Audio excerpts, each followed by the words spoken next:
মই আব্দুল আজিজ। মই আজি এটা নতুন খবৰ দিবলৈ আহিছোঁ। আজি গুৱাহাটী মহানগৰ সমিতি বীৰ লাচিত সেনা অসমৰ উদ্যোগত যোগদান প্ৰক্ৰিয়া আৰম্ভ চলি আছিল আৰু অলৰেডি যোগদান প্ৰক্ৰিয়া কাৰ্য সমাপ্ত হৈছে। এই বীৰ লাচিত সেনা অসম ইয়াৰ আজিৰ যোগদান প্ৰক্ৰিয়া হৈ গ'ল। এই যোগদান প্ৰক্ৰিয়াত নতুন নতুন বহুতো সংগ্ৰামী যোদ্ধা আহি যোগদান কৰিছে। এই যোগদান প্ৰক্ৰিয়াত কামৰূপ মহানগৰ সমিতি বীৰ লাচিত সেনা অসমৰ বহুত ডাঙৰ ডাঙৰ নেতা, সভাপতি, সম্পাদক সহ যোগদান কৰিছিল আৰু নিজৰ নিজৰ বক্তব্য, মন্তব্য, ভাষণত কৈছে।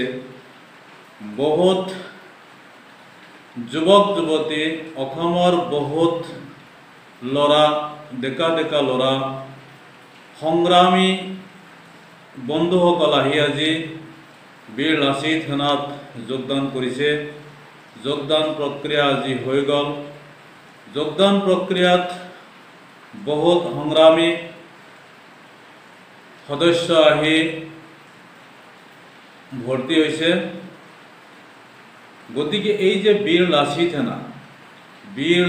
সেনা অসমত এইকাৰণে জন্ম হৈছে যে বীৰ লাচিত সেনাই অসমৰ খিলঞ্জীয়া অসমীয়াৰ অস্তিত্ব ৰক্ষাৰ একমাত্ৰ দল।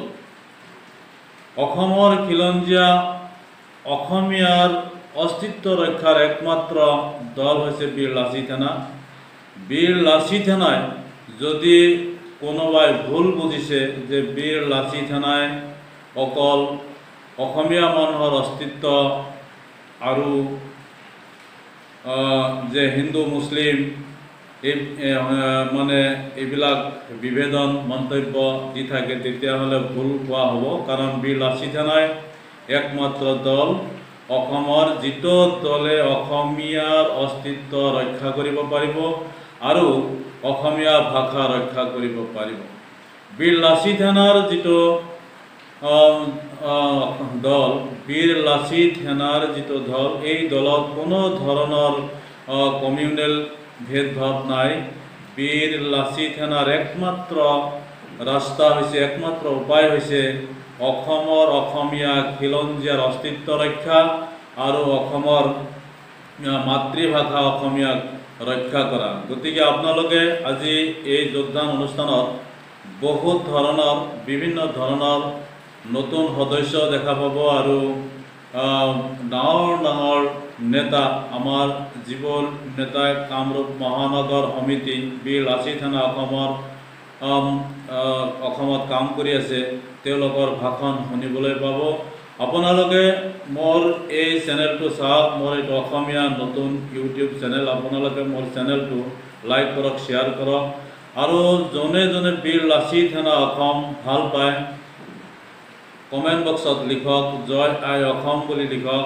বীৰ লাচিত সেনাক ভাল পোৱা সকলে কমেণ্ট বক্সত জয় আই অসম বুলি লিখক আৰু নিজৰ নিজৰ মতামত লিখক আৰু মোৰ চেনেলটো ছাবস্ক্ৰাইব কৰক, যাতে এই বীৰ লাচিত সেনাৰ যে আজি বৃহৎ যোগদান কাৰ্যসূচী হৈ গ'ল, এই খবৰটো অসমৰ চুকে কোণে সকলো অসমীয়া মানুহলৈ আহে আৰু যাতে দেখা পায়, শুনিবলৈ পায়, নিউজত, ইউটিউবত যাতে দেখিবলৈ পায়, শুনিবলৈ পায় যে এনেকুৱা এটাই দল আছে অসমত, যিটো বীৰ লাচিত সেনা অসম, যিটো দলে অসমৰ খিলঞ্জীয়া অসমৰ অস্তিত্ব ৰক্ষাৰ একমাত্ৰ দল। আপোনালোকে মোৰ চেনেলটো ছাবস্ক্ৰাইব কৰি ভাইৰেল কৰক, শ্বেয়াৰ কৰক নিজৰ নিজৰ মতামত কমেণ্ট বক্সত লিখক। আপোনালোকে নাভাবিব যে বীৰ লাচিত সেনা অসমত মানে এটা ভাল দল নহয় আৰু বীৰ লাচিত সেনা হিন্দু মুছলিম কৰি থাকে, এনেকুৱা নহয়। বীৰ লাচিত সেনা অসমৰ একমাত্ৰ দল, যিটো দলে অসমৰ খিলঞ্জীয়া অস্তিত্ব ৰক্ষা কৰিব পাৰিব আৰু অসমীয়া ভাষাক ৰক্ষা কৰিব পাৰিব। গতিকে আপোনালোকে স্ক্ৰীণত চাওক, নিজৰ নিজৰ ৰায় মতামত কমেণ্ট বক্সত লিখক। মোৰ চেনেলটো লাইক কৰক, শ্বেয়াৰ কৰক। আমাৰ ডাঙৰ ডাঙৰ নেতাবিলাকৰ ভাষণ শুনক, শুনি পেলাই আপোনালোকে যোনে যোনে বীৰ লাচিত সেনা অসম ভাল পায় আপোনালোকে কমেণ্ট কৰক। আৰু কোনোবাই যদি যোগদান কৰিব খোজে বীৰ লাচিত সেনাত আপোনালোকে কমেণ্ট বক্সত লিখক। মোৰ প্ৰথম গৰাকী মা চাওক, কেইগৰাকী মা হ'ল অসমীয়াই। গতিকে অসমীয়াৰ যি স্বাভিমান আছে, যি সত্তা আছে, এইখিনি সুৰক্ষাৰ কাৰণে সদায় কাম কৰি যাম। কোনোবা এটা বিষয়ত অনুপ্ৰাণিত হৈ পেলাই মই বীৰ লাচিত সেনাত যোগদান নকৰোঁ। মই এটা কাৰণতে যোগদান কৰিম যে অসমীয়াই মই সুৰক্ষিত কৰি ৰাখিব লাগিব সদায়। সেইখিনি হ'ল মই মানে মোৰ বক্তব্যৰ আৰম্ভণি কথাখিনি। তাৰ পাছত মই এটা কথা ক'বলৈ বিচাৰিম যে জাতীয়তাবাদ বা আমাৰ আঞ্চলিকতাবাদ এইটো আমাৰ ঘৰৰ পৰা সদায় আৰম্ভ হোৱাটো বিচাৰোঁ মই। আপোনালোকৰ মানে ইয়াতে উপস্থিত থকা বেছিভাগ মানুহে নতুন সন্তানৰ বিবাহ নাথাকে। গতিকে আজিকালি সমাজত এটা খুব দেখা পোৱা যায় যে মোৰ ল'ৰা বা মোৰ ছোৱালী ইংলিছ মিডিয়াম স্কুলত পঢ়ে, তেওঁলোকৰ মুখত অসমীয়া কথাই ফুটি নুঠে। এইটোক লৈ বহুত মানুহে গৌৰৱবোধ কৰে হা, মানে দেখা পাইছোঁ সচৰাচৰ বহুত মানুহৰ মুখত শুনো। গতিকে সেইটো একো মানে গৌৰৱবোধ কৰিবলগীয়া কথা নহয়, এইটো বিশেষকৈ এটা লাজ পাবলগীয়া কথা যে অসমত থাকি তেওঁৰ সন্তানে অসমীয়া কথা ক'ব নাজানে আৰু সেইটো কথা গৌৰৱবোধ কৰে। গতিকে জাতীয়তাবাদ যিটো ভাৱ আছে সেইটো আপোনালোকে মনৰ পৰা নিজৰ ঘৰৰ পৰা আপোনালোকে উৎপত্তি কৰক। নিজৰ ল'ৰা ছোৱালীক শিকাওক, ইংলিছটো লাগিব, হিন্দী ভাষাও লাগিব, কিন্তু তাৰ লগতে নিজৰ যিটো মাতৃভাষা আছে তেওঁলোকৰ বিদ্যালয়ত যদি নপঢ়ায় আপোনালোকৰ নিজৰ ঘৰত তেওঁলোকক শিকায় কি হয়। অকল ইংৰাজীটো যাতে তেওঁলোকে নিশিকে, তেওঁলোকে অসমীয়াটো তাৰ যিটো অনুলিপি হয় বা প্ৰতিবাদ হয়, মানে প্ৰতিলিপি হয়, সেইটো যাতে তেওঁলোকে শিকে, সেইটোৰ প্ৰতি গুৰুত্ব আপোনালোকে নিজৰ নিজৰ ঘৰত দিব লাগিব। আৰু সেইধৰণেহে আমাৰ অসমীয়া ভাষাটো চলি থাকিব।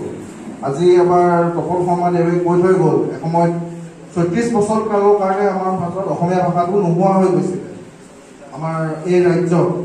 গতিকে সেই দিনটো আহিবলৈ আৰু বেছি দিন নাই, যদিহে আমি নিজৰ ঘৰতে নিজৰ ল'ৰা ছোৱালীকে যদি অসমীয়া ভাষাখিনি শিকাই আগুৱাই লৈ যাব নোৱাৰোঁ।